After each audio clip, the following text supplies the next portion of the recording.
Keeping it real, keeping it real. Keeping it real, keeping it real. Keeping it real with Reverend Laura. Metaphysically, when we look at a donkey is that part of us that is stubborn, untrainable, undisciplined. But the donkey is also persistent. It perseveres and it can endure great hardship as it travels down that rocky and broken road. Now, if you've had any experience with any form of artistic or creative endeavor, you're probably thinking to yourself, yeah, that sounds like creativity to me. I know it does for myself. Creativity can be elusive.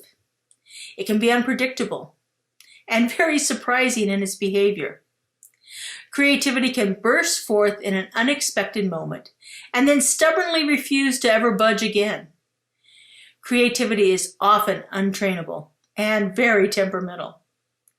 Now, doesn't that sound just like a donkey? In the practical application of the science of mind, our founder Ernest Holmes wrote, "Remember that spirit exists always at the center of all form. It is forever expressing itself in and as tangible form. The forms of its expression may come and go, but it is changeless and eternal.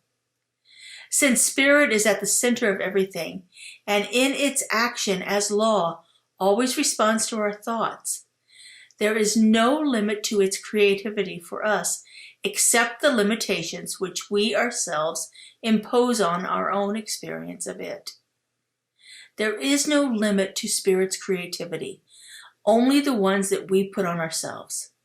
Only the limitations that are self-imposed could ever hinder our creativity. Spirit never withholds from our experience. Spirit never decides some are worthy of its creative impulse and others are unworthy. As I said last week, spirit is constantly saying yes. We are the only ones who impose any limitation upon its creative expression in our lives. And we always have an opportunity to release those limitations through our spiritual practices.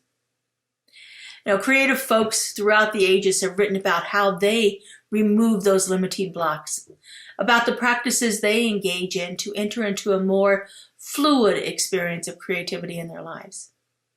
Sometimes it's as simple as a change of scenery. Sometimes it's shifting focus from one thing to another.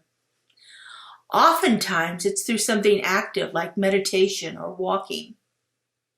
It can even be by getting up and dancing. In fact, it often feels like this journey with creativity is a dance. Creativity seems to weave in and out of our experience. It can be fluid and regular, or it can be sporadic and unpredictable. Sometimes we have to learn a set of steps, the new dance moves, the rhythm and the flow. And sometimes we just have to let ourselves go with wild abandon. But always within us is a creative urge wanting to be expressed. This is the spark of the divine, and it comes through us in every thought we think, every choice we make, and every action that we take. It comes through us so regularly and consistently that we are not even aware that this is creativity in action. We often think we have to do something profound to be a creative being. But really, all we have to do is be in touch with that inner impulse, to listen to that still small voice, to tap into that spark of the divine that is always right there at the heart of our being. Keeping it real with Reverend Laura.